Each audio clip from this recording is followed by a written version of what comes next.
Before we begin our conversation, Tim, is there anything that you'd like to add it before we start a conversation with John Reid?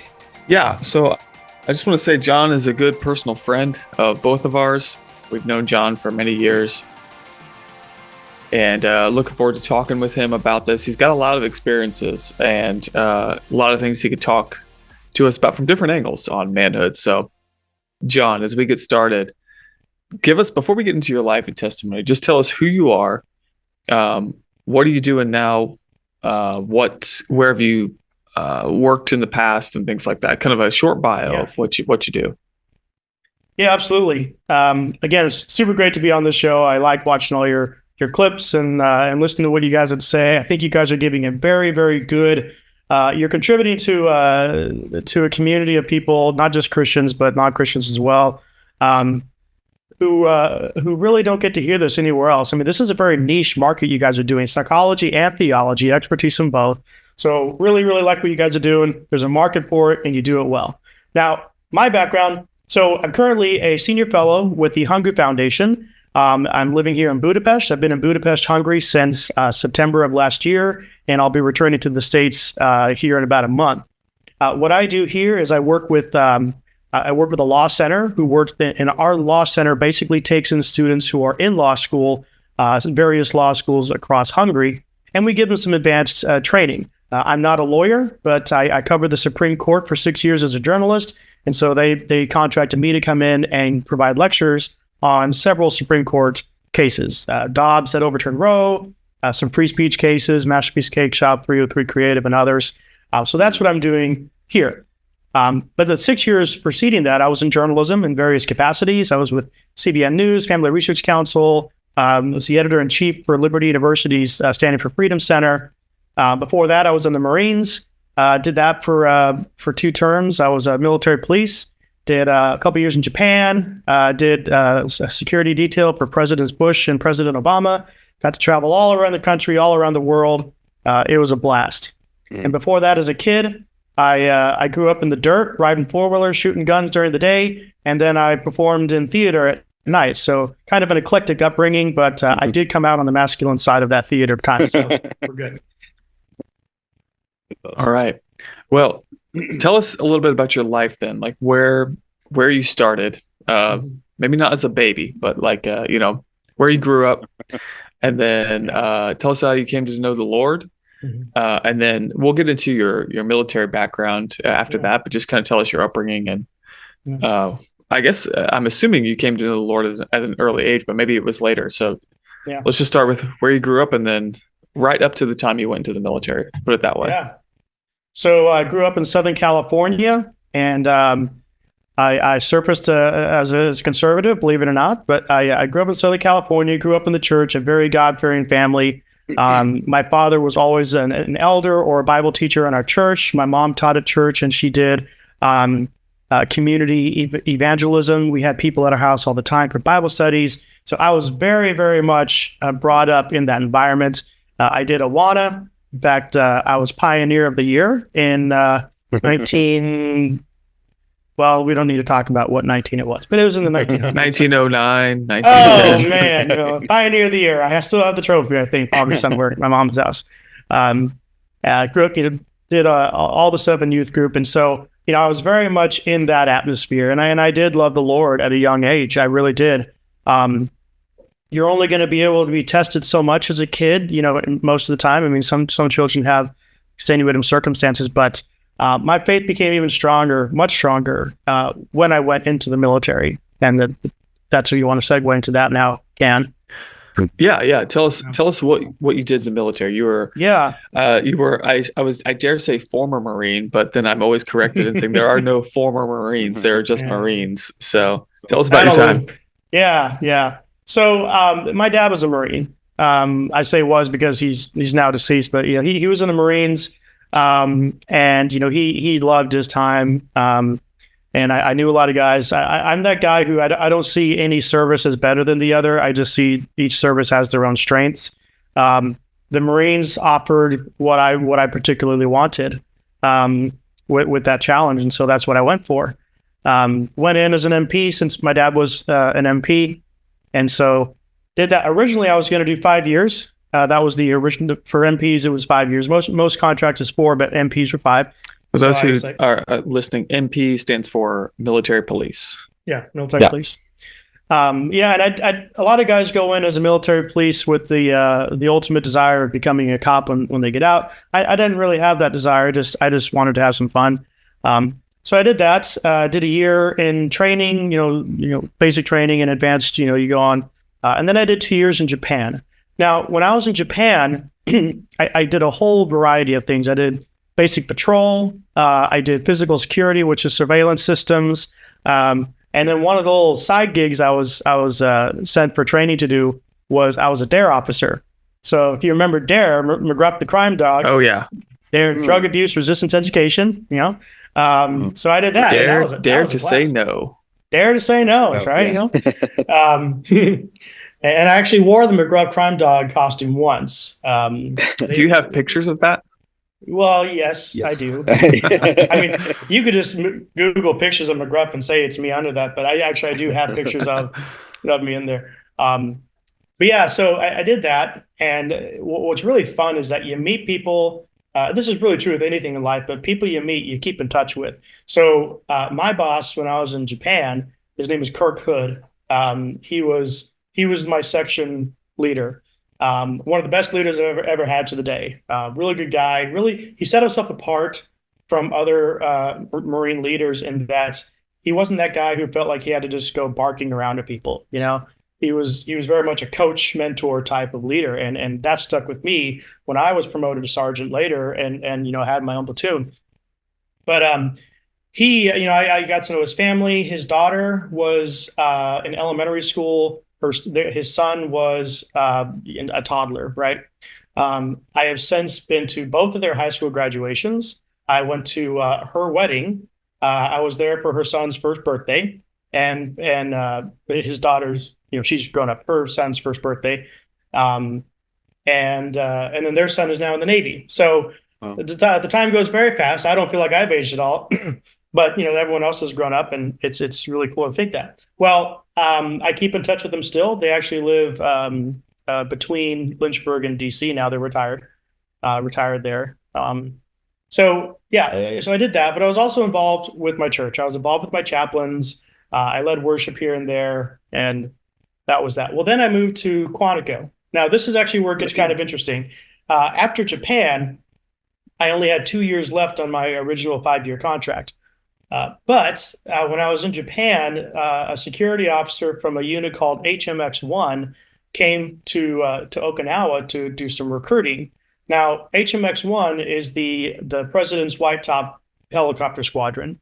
So HMX-1 is in charge of all of the transit, security, and everything for the president when he's traveling. So I thought to myself, "There's no way I'm going to get it, but I'll go for it." Well, my boss put a glowing recommendation in there, and I got an interview, and I'm like, "Oh, this isn't whatever." I interviewed, and they got me. I'm like, "Okay." So everything kept happening. I'm like, "Wow, this is wild."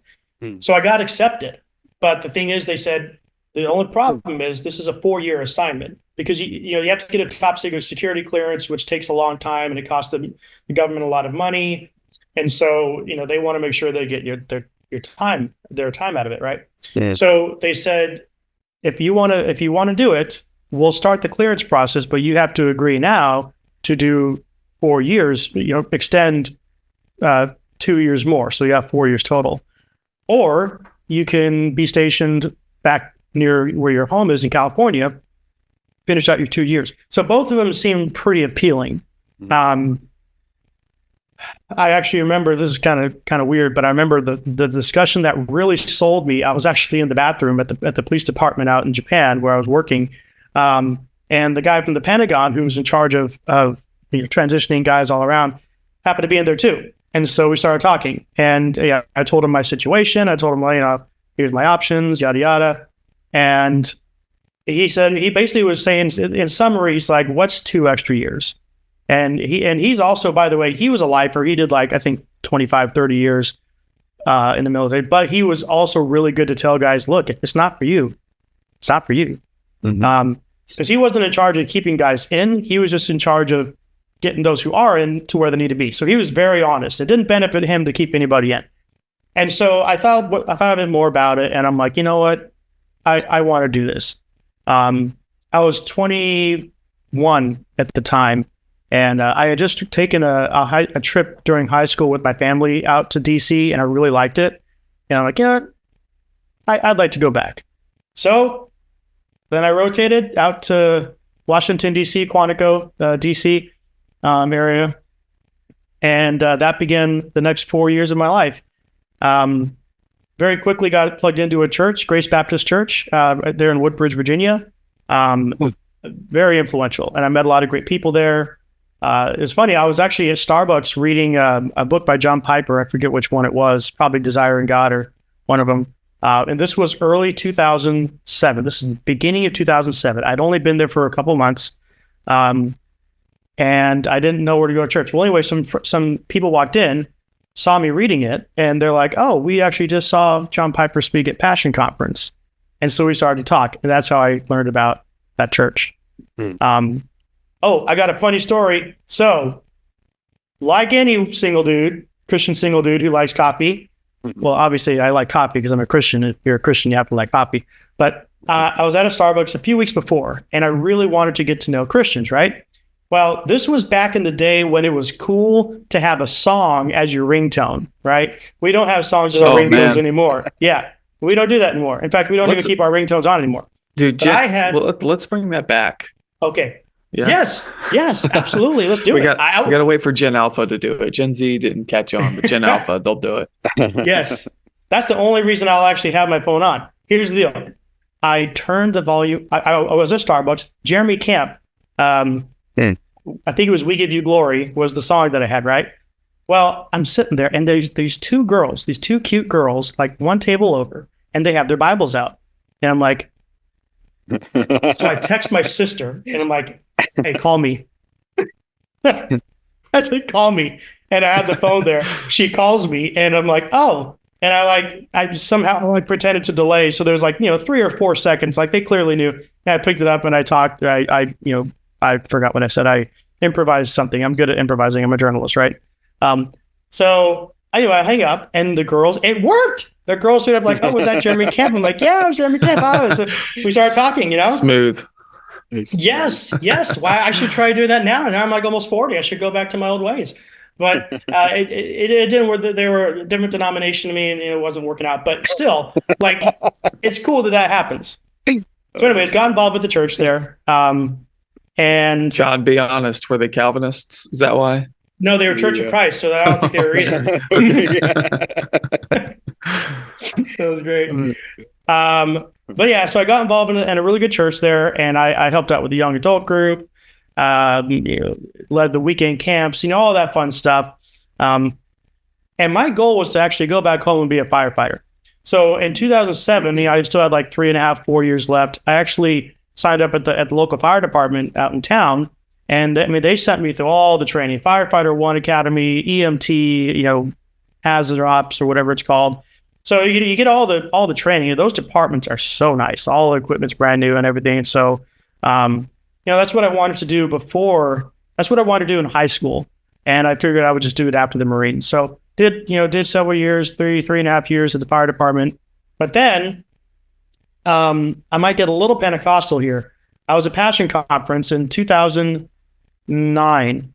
Yeah, because it was the Passion right before I got out in 2010. And I just felt this calling from the Lord saying, you're not doing the fire department, you're going into ministry. Ish. And I didn't know what that meant. I didn't know what that meant. I still don't know what it means, but I've been doing it. It's just something else that's more specifically ministerial. And so I several months later, got out. I went to Biola University. That's where my sister went. That's where a couple of my aunts went. Wait. We're sorry. I jumped out of the military. That's okay. That's okay. Yeah. So before we get into how you came to where you be now. That's not even right. Good grammar. Tell us. Just so we want to talk a little bit about this episode is about manhood, and we're going to talk about alpha male, beta male stuff. But before we get to the alpha and beta topic, just tell us a little bit about what you think you learned through the military about manhood, maybe good and bad. Yeah.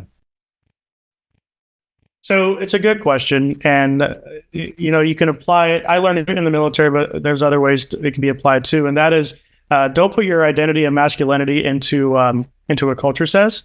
Don't put your masculine identity into what women want it to be, what other men want it to be. Don't put it into anything other than just being a good, protective person. That's it. I think masculinity is rather simple than what it's become. There's like 3 different sections, and we can elaborate on this more, but you have your people who are saying masculinity is bad, and you have these men who are these, beta characters and they want to be, like they pursue that. And then you have the guys who are like, no, we are traditional men. We provide, we protect.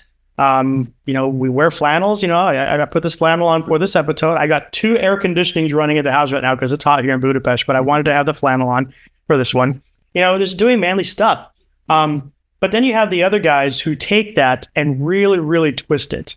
I will say maybe 5 years ago, toxic masculinity was simply guys who were men's men, but they were abusive, they were disrespectful and all that, right? Well, now there's that and a subcomponent of men who will say that they're good masculine men, they're Christian men, but man, they have distorted it so much. But I'll elaborate on that more because I know that's something we'll talk about. But in the military, what I saw was a lot of guys who are, they put their identity in being a Marine. It was like, oh, I bleed green. Oh, that was that, the other. And I'm like, okay, like, I get it. I was that guy who's like, okay, I didn't scoff at tradition. I like tradition. It's fun. But at the same time, it wasn't always rational. It wasn't always like reasonable. It's like, okay. So, but you're going to have that. You're like, oh, I'm a Marine, therefore I have to drink a lot. I'm a Marine, therefore I have to sleep with a lot of women. I'm a Marine, therefore I have to do this. And that's what happens when you put your masculine identity into a culture says, or into a specific isolated segment, military or, fire department or, MMA fighters, all these guys, where they get so focused on this thing, and they don't think for themselves. They don't become independent. They don't become wise. And it's like, those are marks against your masculinity right now, because masculinity or, wisdom, restraint and these kind of characters, those kind of characteristics aren't cutting down a tree. It's not lifting weights, but it's still being a man. It's being a leader. It's being a protector, provider. All those things, wisdom and restraint, go into that. And so, once you start putting your masculine identity into something that is culturally developed, then it's so easily distorted at that point. So that's kind of what you recognized. Did you recognize that early on in the military, or was that a little bit later? So early on you picked up on that. Did you fall into that type of thinking, John, at any point? Like, was it tempting to, or you kind of knew your identity and were able to? Yeah, I didn't. Okay. I didn't. I really didn't. And glory to God for it. I just always kind of rolled my eyes at it. And, there are some guys, even in the military, who are like, oh, this sucks. And they don't pursue any kind of excellence. And I'm like, okay, that's bad. That's beta. That's beta too. There are some guys who try to be that alpha guy in some ways, but they slack off in other areas. And I'm like, you know what? I'm not going to be that bleed green Marine who, gets, not that tattoos are bad, but like, they get all these Marine tattoos everywhere and like these. But I am going to have a good fitness score. I am going to do more of the education that I'm already required to do. I am going to shoot really well and train to shoot even better. And I did all those things, and I was promoted quickly for it. So it's like, you can pursue excellence in a masculine-esque type of area without being this, machismo alpha guy who doesn't actually show restraint. So when I was a platoon sergeant, this is going to sound weird, and you're going to laugh at me, and that's okay. My superiors and my colleagues, my peers, called me Sergeant Hug a Bunch, because Hug a Bunch. Because like my boss in Okinawa, Kirk Hood, I took the coaching role. If I have a guy who's messing up, and especially if it's a guy who I know to be a good dude, I'm like, okay, we're going to sit down, or I'm going to take him aside. I'm not just going to shout at him. And I'm not going to be that guy who just falls into this brainwashed method of hollering just because I'm a sergeant. It's like, that's dumb. That's weak. That's weak because it shows that you're not strong enough or willing to pursue your own leadership style or to do better. And my platoon always did very well. We always did very well because of it. So I don't say that to brag. I just say that to show that there is a difference between, the machismo for being machismo and machismo because you want to better be a provider, protector, guider. Oh, Gotcha. Sergeant Hug-a-Bunch sounds like a character you could get at Build-A-Bear store or something, Yeah. Like make me a Sergeant Hug-a-Bunch. It's like a bear with a Marine outfit on. All right. They also started calling me hair plugs towards the end of my time because, well, what is now manifest as this beautiful egg dome up here was a little bit of receding. John, you sport the bald head well. Thank you. Yeah, You really do. Yeah. And you got the beard to go with it, so it's good. Can I tell that story real quick? 45 seconds. Sure. COVID lockdown, early 2020. COVID took your hair. COVID took your hair. I'm in this house in DC area all by myself. And do you guys remember Dollar Shave Club? Oh yeah. Okay. Yeah. Dollar Shave Club. So I signed up for Dollar Shave Club like in 2019 or late 18, something like that. And it was a thing where it was like $5 a month. You get 4 blades, right? Well, I had hair at the time and a beard, so I wasn't going through blades. I like shaved my neck and trim. A blade could last a month. And I forgot to cancel it. So every month I'm docked $5 and I get these razors, and they kept piling up. Anyways, 2020 rolls around. I'm in this house by myself. Roommate moved out. I have nowhere to go. I'm like, I'm going to do something I've wanted to do for a while. I'm going to shave my head. I'm going to see how it looks with the beard. And if I don't like it, no one's going to see me for weeks, whatever. And I liked it. And I still have razors. I have not paid for a haircut, and I have not bought a razor since in early 2020. Have you canceled the subscription? Yeah. Still going. Okay. Yeah. Well, all the razor companies went woke, John. So we're gonna have to find some other source for you when you run out.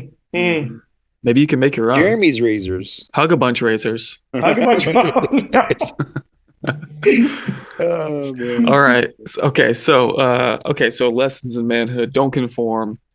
Don't base your masculinity on whatever subculture you find yourself in. It sounds like the big lesson that you learned there. And I can just my own short time in the military, I was basic training, AIT with the Army, then 6 years in the Guard, and I saw that too. There's a subculture with each branch, and then with each specialty within each branch. I was in the chaplain corps, and so as a chaplain assistant, I'm running around. I got to interact with lots of different units, and all the different specialties have their own personalities.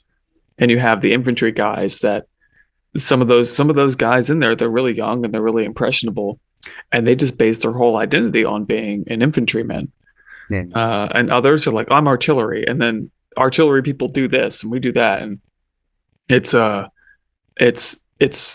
sad to see sometimes, like really young guys, they base their whole identity on a subculture that they find themselves in, rather than, I like what you said, when you think for yourself, you become wise. And you can separate yourself out from those group think mentalities. So let's get into now post-military. You went to Biola. Let's fast forward a bit just for time's sake. So but tell us about Biola, and then you eventually came to Liberty, and then you eventually went into political stuff. Yeah. So I went to Biola. I actually almost went to Liberty after I got out of the military, but I'd been away from California for 7 years at that point. I wanted to go back home. So I went home, went to Biola. But the reason I knew about Liberty is because when I was at Quantico, I had friends from my church who were students at Liberty. So I would go down and visit on the weekends, a lot. So I knew about Liberty. This was when the football stadium, like there was you just walk there. It was more like a glorified soccer field, right? It was hardly a football field back in my day. But then eventually, I went to Biola, and senior year, I'm like, I want to go to seminary because I wanted to go back in the military and be a chaplain. That was the goal. And Liberty had an MDiv that was specifically for chaplains, and I figured, I really like that place. I'm gonna do it. So after Biola, studied political science and theology there. I went to Liberty, moved to Lynchburg in fall of 2013, and really fell in love with Lynchburg. Started a really great community, got really involved with my church, and just really felt welcome there. Only did a year in seminary. The Lord has blessed me with a wonderful learning disability, but it's okay. And so I was like, I don't think I'm going to advance much more in my education. But Liberty did hire me to be a national recruiter. And so I spent the next 3 years traveling all around the country and talking with high schoolers about Liberty. I will say where this is relevant to what we're saying. So growing up, I was never a popular guy. I was never I was picked on a lot in like all the way up through high school. Marines was cool, but I was never a popular guy. I was weird. I'm still weird, but whatever. When I got to Liberty, I still don't know really what happened, but I just became very well known. I was writing a blog, and the blog got really popular, and I just kept kind of finding myself in situations where to be involved in a lot of people knew me, and I did not know what to do with that. That was very, very new for me, and there was no segue. It just happened, and I will admit I failed in many ways. I failed in many ways. Not being as intentional with some people as I could have been, like ministerially. People who reached out and needed help with stuff. I did what I could, but I there's that. And then, there's sin issues, nothing moral failure or anything like that. But you start getting prideful. And so I had to work with that. I had to navigate that. And I did not perfect that by any means. But I also was very, very big. I'm big at the whole conversation about gender roles. My roles and my views have shifted since then a bit. I was a bit confused. I was in the egalitarian / I don't know camp, but that never made me. I never took the liberal side of that. I never took the liberal side of that, and I never took that never took away from the importance of masculinity. In fact, I several times in conversations with people, we had this club called Issues, and we would meet and talk about issues.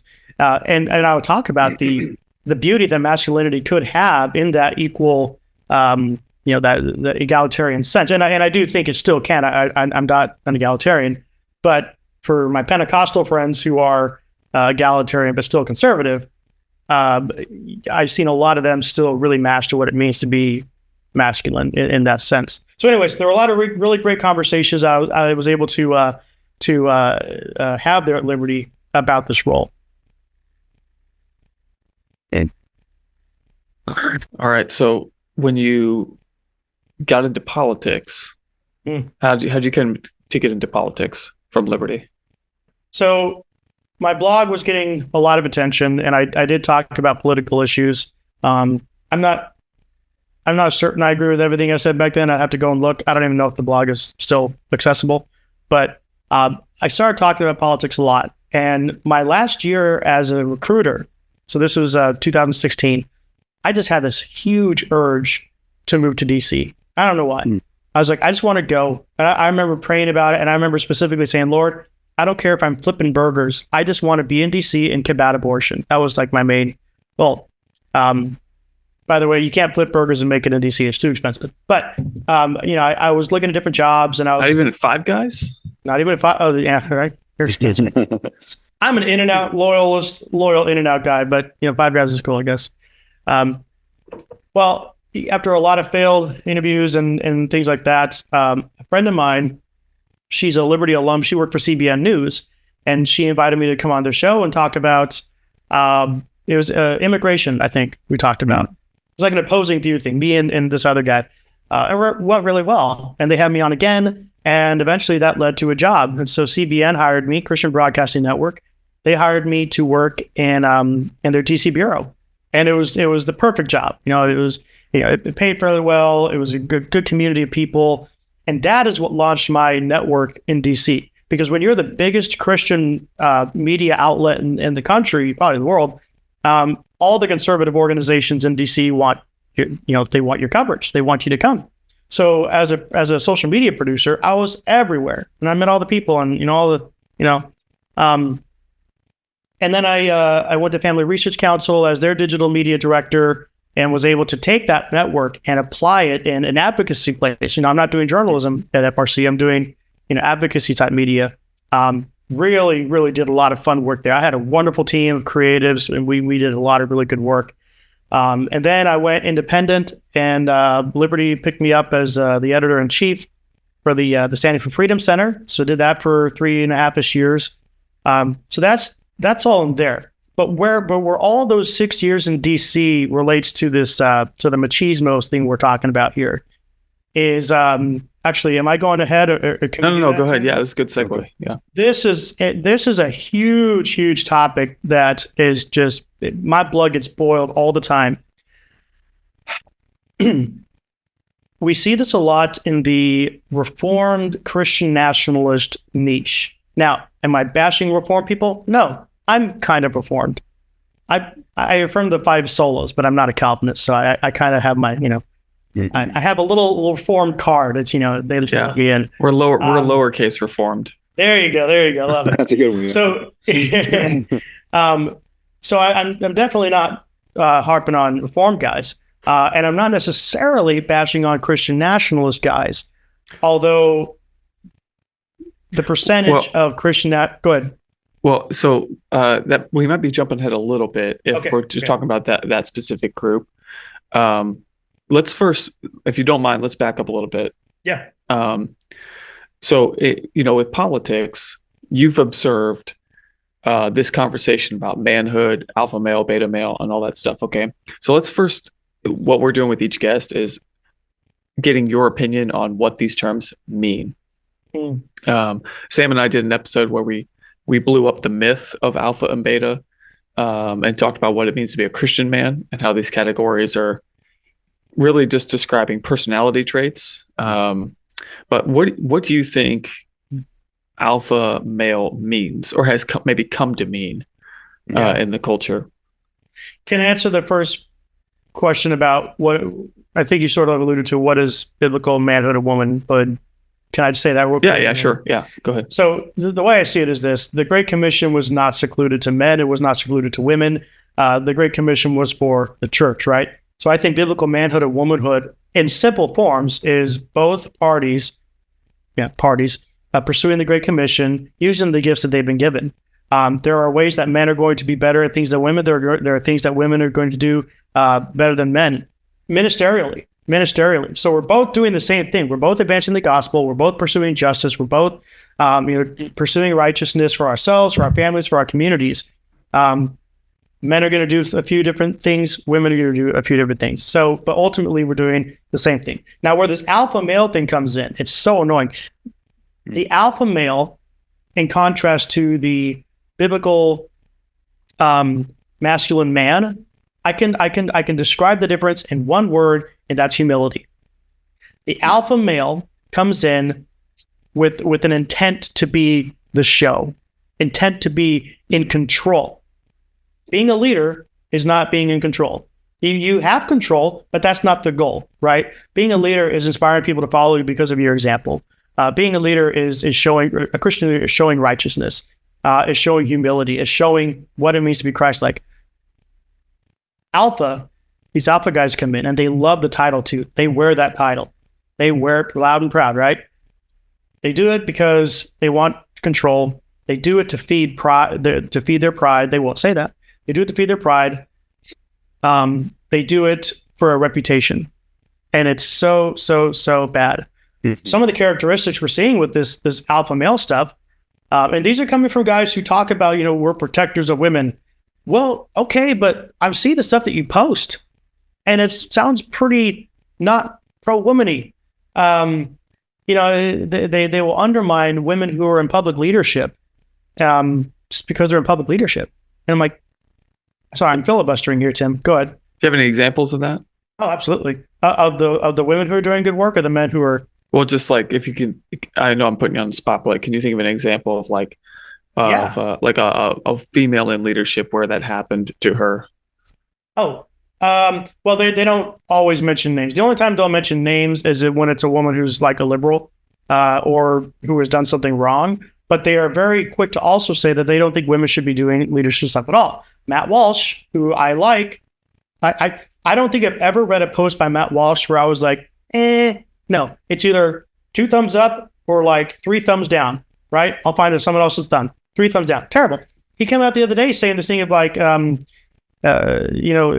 Western civilization falls as women become in charge of more things, something like that. And I wrote a response, and I'm like, my man, my conservative brother in Christ, in the last couple years, we have seen some amazing victories at the United States Supreme Court. Masterpiece Cake Shop versus Colorado. Dobbs versus Jackson, the overturn of Roe versus Wade. 303 Creative versus Ellis, the biggest free speech case that hopefully we'll ever have to see in our lifetime, right? All of them were spearheaded and completed by women. Alliance Defending Freedom, the biggest Christian legal firm out there, doing amazing, amazing work at the Supreme Court and elsewhere. The CEO is a woman. She's the one who had the victory for the cake baker, for Lori Smith. Like, and Attorney General, Mississippi Attorney General Lynn Finch, female, spearheaded the Dobbs case. Like, there are so many really, really good female. And to me, I'm thinking these alpha guys coming in saying that women are the problem here. It's like, I don't get it. And they'll associate it with politics. Here's the thing. If you look at Congress and the Senate, most of them are men, and terrible things are happening. So now, how is it that the women are the issue? I mean, if we're going to say that it's because of gender, well, then logically it's men are worse because bad things are happening and there are more men there. Now, I don't think that's it. That's identity politics. But yeah, I mean, I'm not familiar with that article that Walsh wrote, but it sounds similar to something that Doug Wilson has said in times past. And I like Doug Wilson for a lot of things, but I think he has alluded to at times where, and again, I can't quote him on this. I'm just paraphrasing, where he's alluded to this idea that a nation is under judgment when there's lots of women in leadership. So it's a sign of God's judgment, basically, if there's more and more women in leadership. I've seen even people say, that we should repeal which amendment is it? The 18th Amendment, the 19th Amendment, the 19th to vote. Yeah, it gives women the right to vote. Yeah, the 19th Amendment. Yeah. So I mean, there's lots of different examples of that. So you've been in politics. You've seen this stuff rise up, and I like the groups that you said a few minutes ago. There's the group that says masculinity is toxic. That's the radical left, the progressives. We could probably accredit the feminist movement for generating that kind of mindset. So, sure. Yeah, deconstructing and eliminating the masculine personality from society. That's evil. Okay. And then there's kind of ordinary guys, probably make up the majority of men in the country, that are just like, oh, we're just going to be men. But then there's this segment that is almost overreacting to the toxic masculinity crowd, and they're being the quote unquote alphas, are calling for all of us to be alphas, and I thought of something as you were writing. There's a trend on Twitter, at least, where people will, it's classic bullying. It feeds into my hypothesis that no one ever really leaves high school. We just change forms. And there's this classic bullying example of bullying where people are making fun of each other's looks. Like, if you can't win an argument, you'll start making fun of someone's looks. And this happens more on the right now, where someone a popular figure on the right will start finding embarrassing pictures of someone of their political opponent on the left, and instead of answering their arguments, they'll just make fun of their looks. Yeah. And so there's a thing called as a meme called physiognomy is real. Physiognomy meaning think physio meaning physical, and then nomi comes from the Greek word nomos, or law, so the physical law. So as a person appears physically, that reveals something about their character too. And so essentially, beautiful people have great character and are traditionally conservative, and then ugly people end up being liberals and progressives. So you can tell a lot about it. Or Mhm. a guy with a smaller chin and a receding hairline, or like a skinny, whatever. He's going to be like a wimp. And then the guy who's like muscular, got a chiseled jawline, Right. bronze tan, he's a Chad, he's a man's man, Mhm. And it says, and that's supposed to reveal something about someone's character. And one of the points that we made in our show about the alpha and beta is that a true biblical man has to do with courage and character. Those are the two things. I mean, you mentioned humility. That plays into character. Courage and character define manhood, not these other things.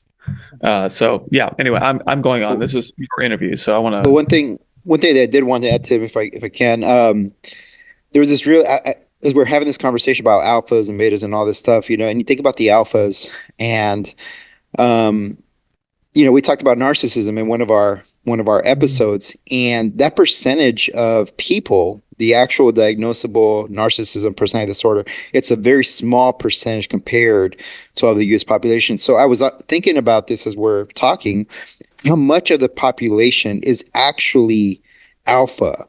They're the loudest voice out there. They'll put up their posts or put up their videos. So we see all the attention. We see all these negative characteristics. But I'm really curious, and I'll have to look it up at some point, how many people actually display these characteristics, because in real life, it doesn't work. Those behaviors do not work or are conducive to any type of healthy relationships. And I'm remembering an interview with Jordan Peterson, and he talks about that. This lady is grilling him, or trying to grill him, and saying, all of these men, they're super successful, and they're doing this to people and saying this about women and this about other men. And Peterson tells her, he says, what percentage of men do you think do that? Most men are not that hyper masculine, successful type. You're talking about a very small percentage, and attributing those behaviors to all men. So this lady was downplaying all men. He's saying that's the percentage that you're talking about. This alpha type is a very small percentage of men. Most men are not that. They're trying to find their way through life and figure that out. So I'm really curious, as we're having this conversation, I wonder what those numbers would be. And because, I'm thankful that we're having this conversation, because we're exposing and maybe even presenting to other men that, hey, not everyone is that, and you don't have to be that. Just because those people are the loudest, making the most noise in the social media world, don't have to be that, or don't have to be attributed or connected to that type of personality. To John's point, you can be your own man, find your way, and do the best that you can as you walk through life, right? And try to solve these issues. But I'm just wondering your thoughts on that. Do you guys think there's any truth to that? I want to emphasize one point here real quick. I mean, I don't know all the numbers, but I will say that the church is small compared to the rest of America, and the church is our focus. In a lot in as far as discipleship and whatnot. And what's really sad for me is seeing a lot of the guys on Twitter in the. We can go there now. You can go there now. And the Reformed Christian nationalist community, again, not all of them, but I would argue most of them, who are so loud and are so obnoxious about these things. And the goal here that they do is to say who can say the most incendiary thing, who can say the most conservative thing, who can say, that's exactly what it is, right? And that in and itself is extremely problematic. But here's where it gets beyond problematic and it becomes heartbreaking, is when you have guys who are in college. We're talking like late teens, early 20s, who want to be accepted. They want to be popular. They want these engagements and everything. They want all these things, where it becomes the whole thing about it becomes problematic and it becomes heartbreaking. One of the absolute biggest problems that I'm seeing with this overtly alpha male characteristic, specifically within the Reformed Christian nationalist community, is that these guys are having a terrible influence on the younger generation.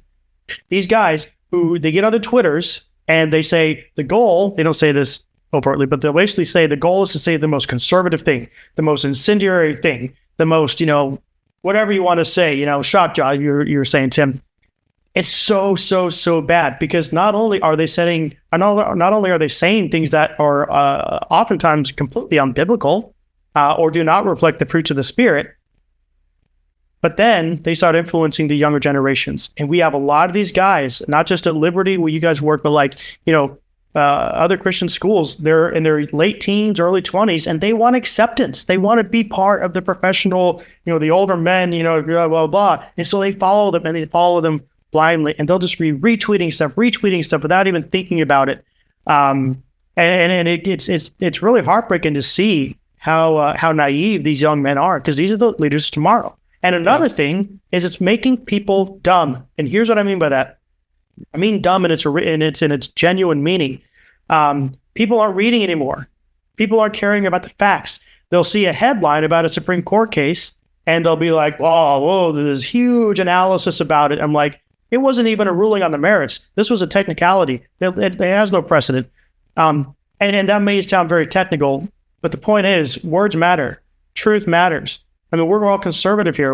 Are we the ones who used to say, facts first, look at the facts, look at the facts, look at the facts, and yet they're not. And if you do give a genuine answer, well, then they're like, oh, well, that's nuance, and nuance is bad. Nuance is like a new bad word. Like, yeah, nuance is beta. I can't believe that. That's literally what these guys are saying. Like, nuance is just sometimes the most accurate way to depict something. Don't be afraid of it, Alpha. Well, if you recognize even just the contrast when you said, when you think for yourself, you become wise, that is nuance. Yeah. And sometimes it takes moral courage to have nuance. Mm-hmm. Right. Sometimes you can be cowardly. You can hide behind nuance when there's a very clear moral crisis at stake. Yeah. Worms and snakes will hide behind nuance. Yeah. But sometimes nuance is important. Yeah. And it's the courageous thing to be nuanced as opposed to being, like you said, dumb and simplistic. Yep. John, you mentioned about young men. I remember we talked about this story back when it happened. I was just telling Sam this on the break.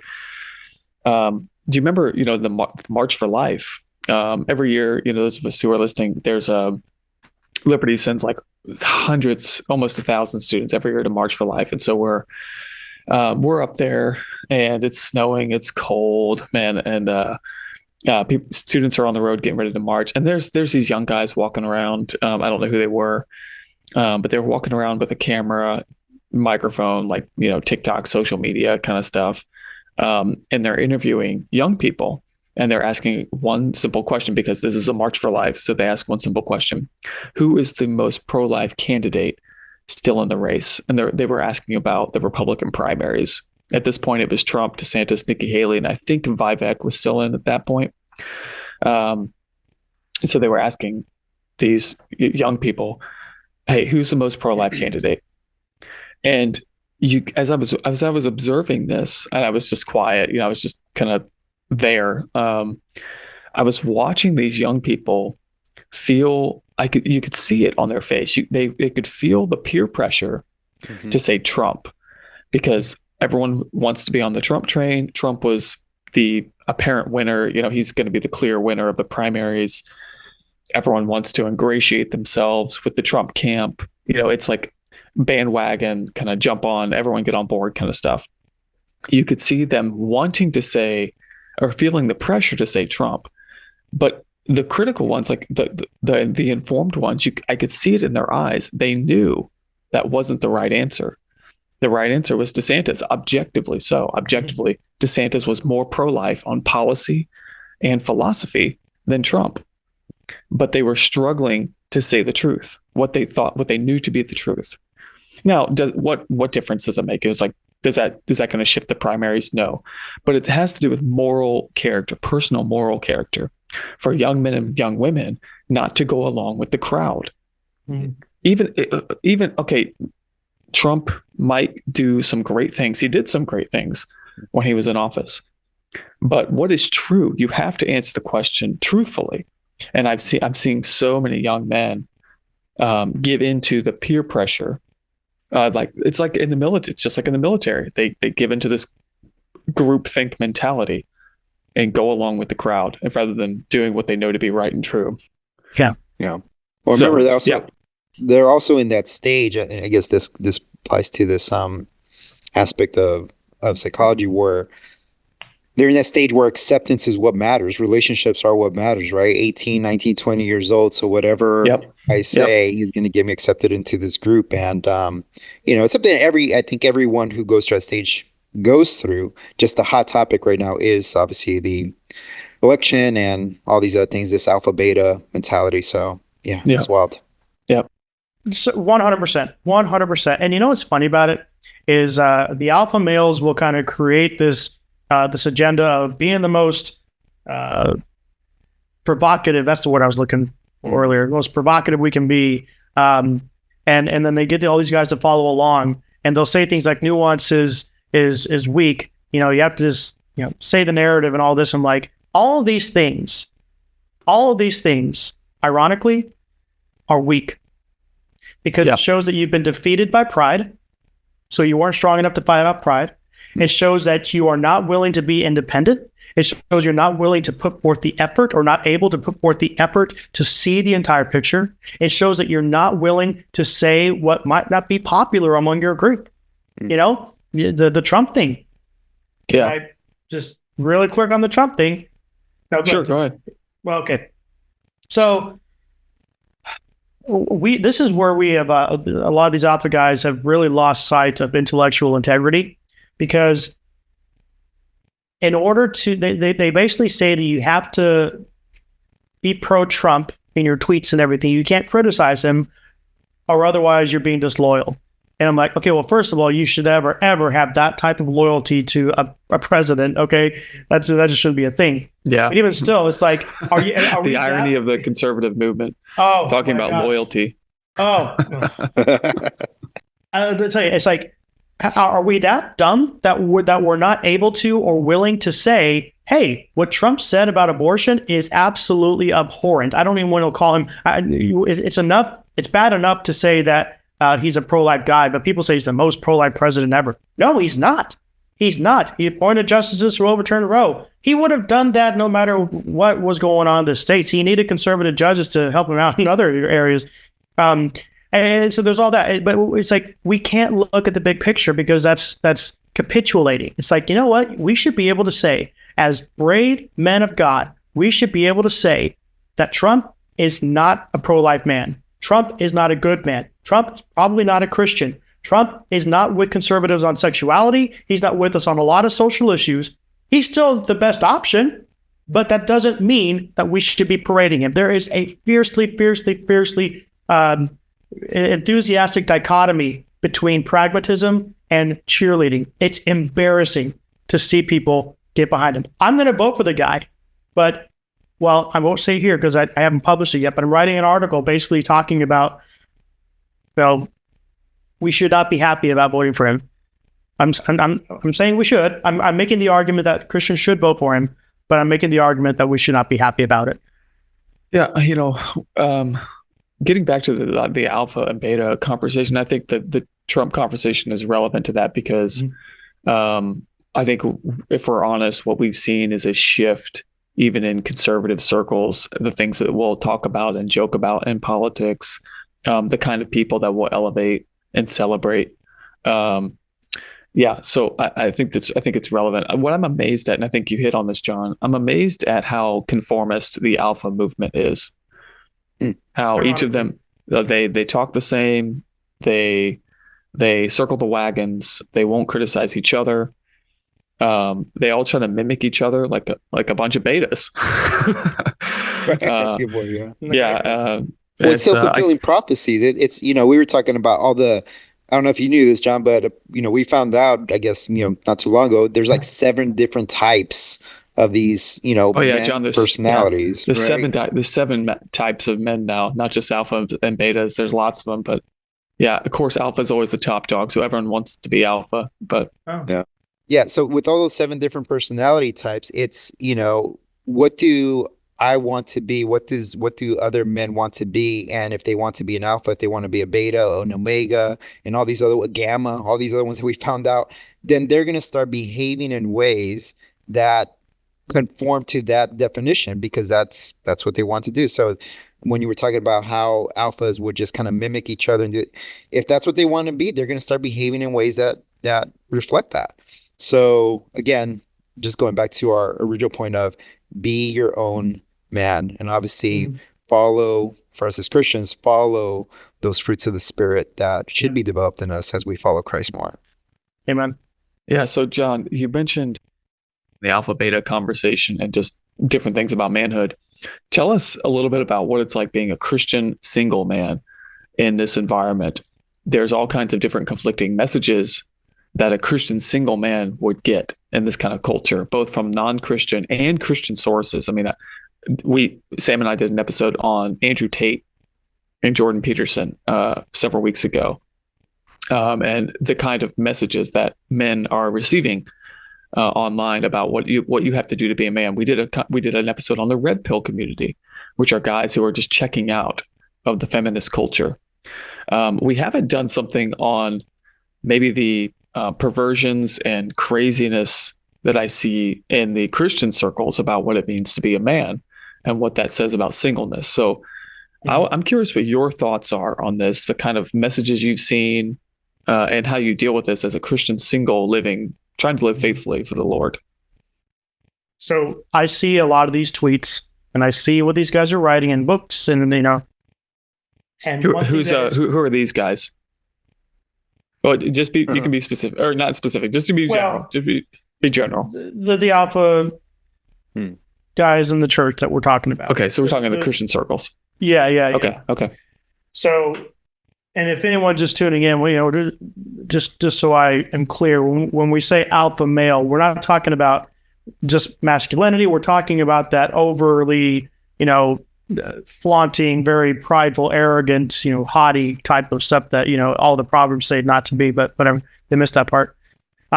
We see that a lot. And I can't tell you, man, how many times I have read tweets and I have seen stuff in books, and I can't help but think, I feel for these men's wives, because I cannot help but think that they are not treating them as Christ would treat them regularly. Everyone's going to mess up. I mean, I can see this. I'm like, if you feel that, if you're okay to publicly say these demeaning things about women, I would hate to be your wife, and I see that, and it's concerning to me. And the sad thing is, I've known some of these guys I've known for a long time.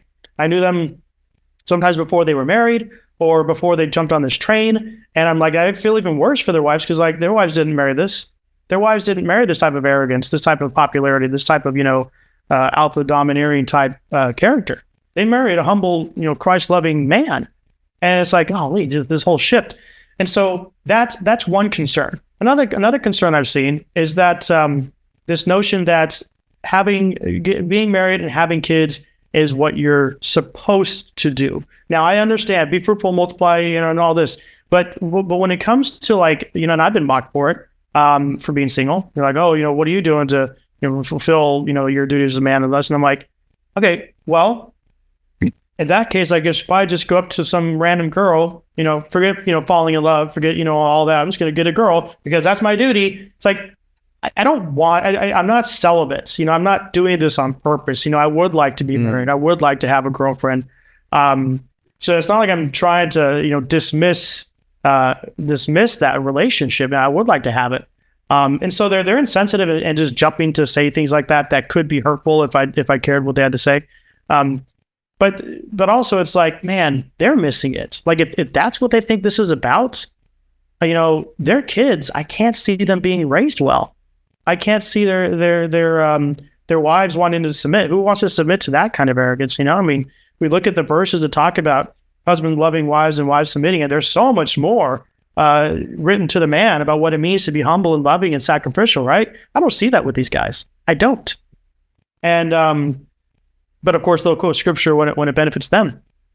So anyways, those are some concerns that I have. And, again, I never want to generalize. Okay, I do want to generalize, but I shouldn't generalize, all these guys. I know some guys who are, like us, they're into manly things, guns and, running and working out and being in the woods, and who are not that way. So by no means am I saying that the Paul Bunyan types are among us are these, arrogant, prideful guys, but we do see it, and it's manifest in their tweets and the positions they hold, and their inability. Oh, here's one. Oh my gosh, I cannot stress this enough. Their inability or their unwillingness, perhaps both, to apologize.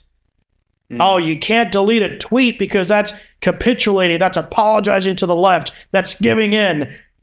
Or it's having the fruit multipliers enough to say that I was wrong. It's being strong enough, being brave enough, being courageous enough, being Christ-like enough to say I was wrong. Okay, I may have accidentally just said some heresy there because Christ was never wrong. But you get what I'm saying. Having that humility, having that courage, because it's not, especially if, the bigger the Twitter following you get, the more people are going to see you say I was wrong. But you know what? If our goal is truth, then we should celebrate that because we're saying, okay, you know what? I was wrong, but now I know truth. Now I know what the truth was. Or set a good example. Celebrate that you're setting a good example by saying, you know what? I should not have said that. I was being too emotional. I was no restraint, no self-control, and I should not have said that. That's something that would be so great for some of these guys to do because it sets a wonderful example. Who the heck are these guys to tell their children to apologize when they're wrong when they're not willing to do it themselves? That, as we mentioned earlier, is the difference between a leader and these alpha goofballs. Someone who is going to actually show the example and someone who's going to make up some twisted example and all that. But yeah, the unwillingness to right or wrong, it's really, really, really, really bad.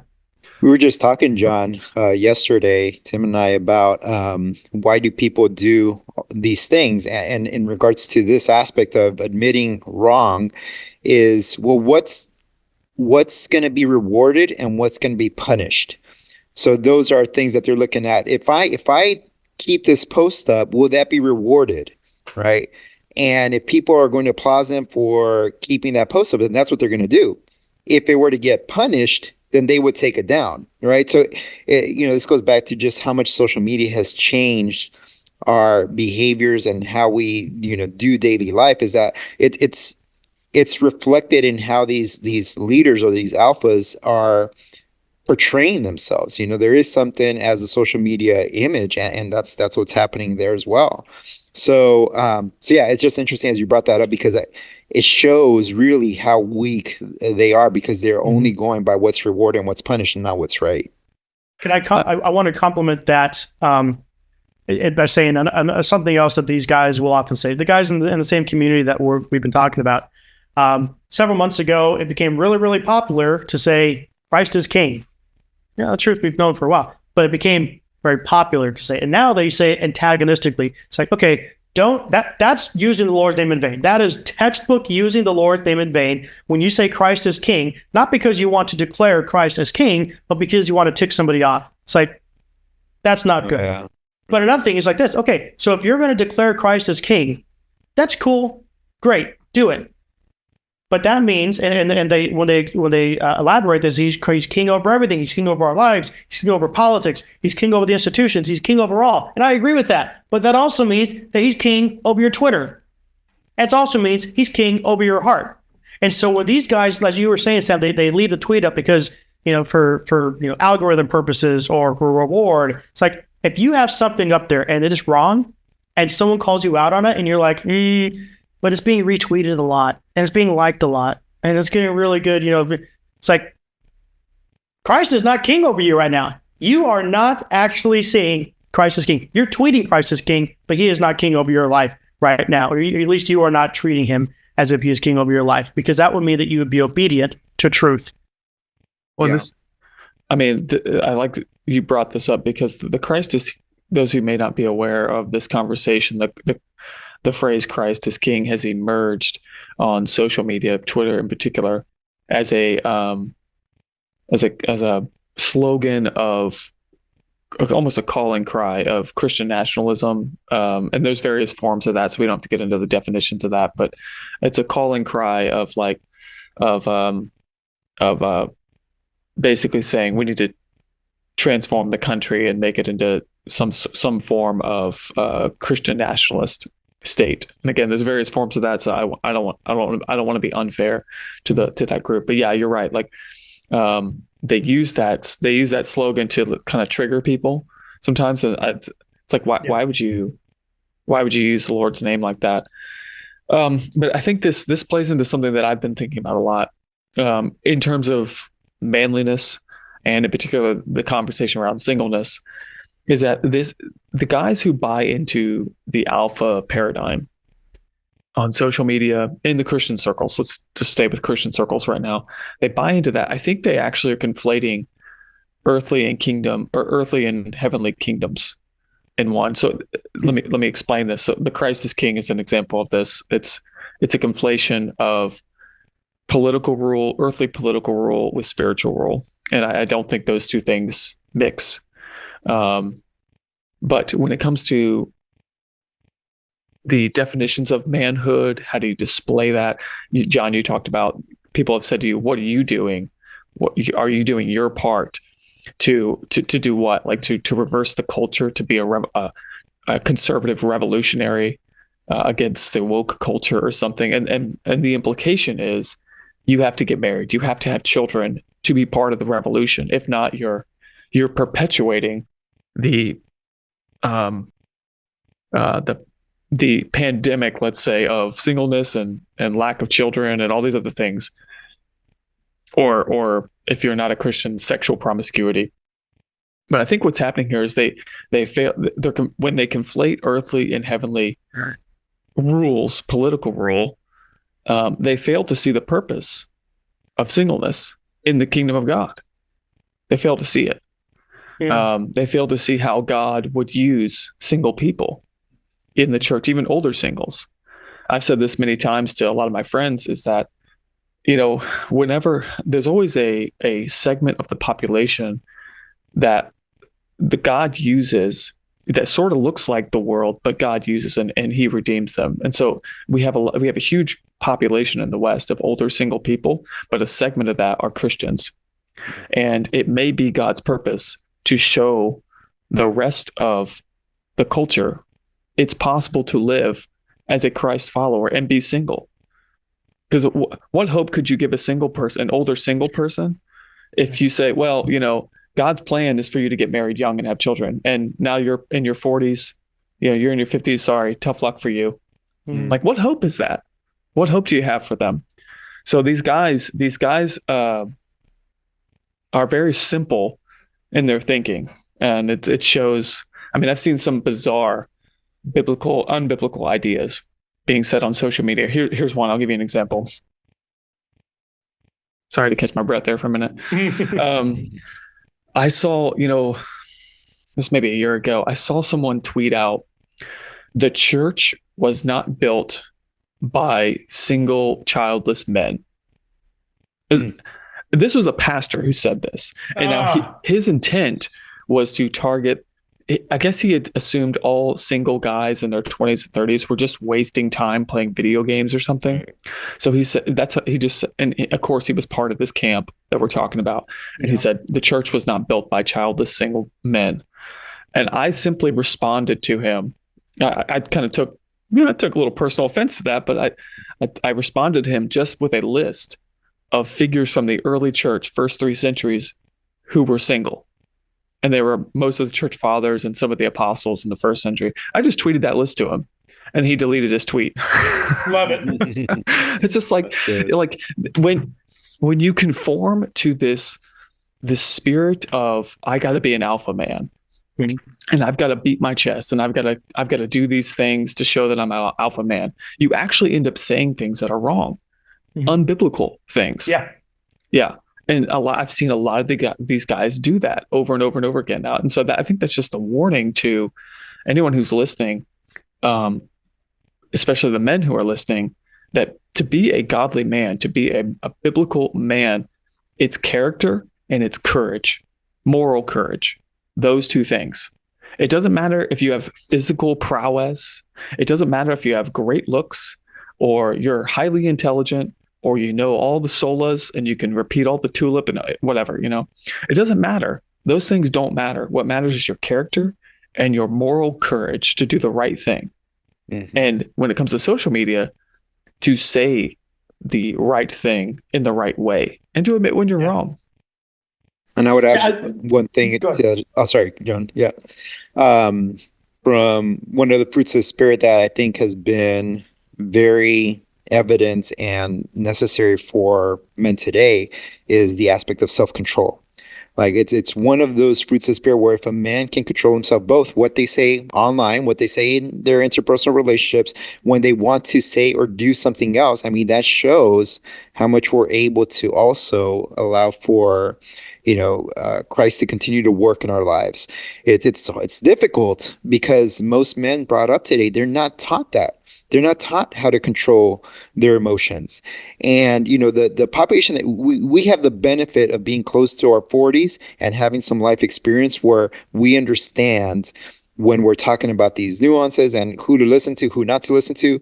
But this younger generation, I worry for my boys. I know one of the biggest blessings I think that God has given me is that I have a lot of influence over my sons, right? That they are not going to look to anyone else for what a man should look like, that they're going to look at me. And I need to reflect, model Christ in my life. And that I hope and pray that they're not influenced by these other voices that are going to impact them negatively. So if you're listening and you're, under 30, early 20s, whatever the case is, what we're seeing is that you're the most prone to start to believe or take on these ideas as a way to identify with other men in your age group, or because you maybe just haven't experienced enough to really be clear on who you are as a person. But as you get older, you start to see these things and your identity starts to get more and more shaped into Christ likeness. And we just want to kind of give you this heads up of here's how to kind of think through those messages that you're receiving from culture, from these leaders in the church, and how to filter out what is not going to help you become a godly man. And Tim and I did an episode on hermeneutics and Bible study, and Tim gave some great information how to study scripture. I think that's going to be a good way for you to learn how to sift out what's good messaging and what's unbiblical and what's biblical. All right, so John, as we wrap up, any final thoughts? Oh, if I start, I won't stop. I'll just say this. For guys out there, you want to be masculine and you're seeing all these guys getting all this attention for being alpha, alpha, alpha. Just know this. If you have to say I'm alpha or any synonym thereof, you're probably not doing it right. If you're following a guy who's saying that, he's probably not something you need to follow. There are so many guys up there. I mean, really, if you're known, it's almost like if you're known for being a man's man, I'd be cautious about following them because chances are they're doing it for the machismo, for the pride. And like, man, some of the most humble, godly, masculine people out there, you'd never know. You never know, and you shouldn't know. Well, you shouldn't. You should see the masculinity in them, but you shouldn't know because they're talking about it. Oh, I could talk all day, but I won't. This has been a really, really good conversation. It has, yeah. I knew I would enjoy it, but I've enjoyed it more than I even anticipated. So, I really appreciate the time. Really appreciate you guys asking me to come on, and look forward to more discussions ahead. Absolutely. All right, thanks for coming on the show, John Wesley Reid, everyone. Bye. Yes, see you next time.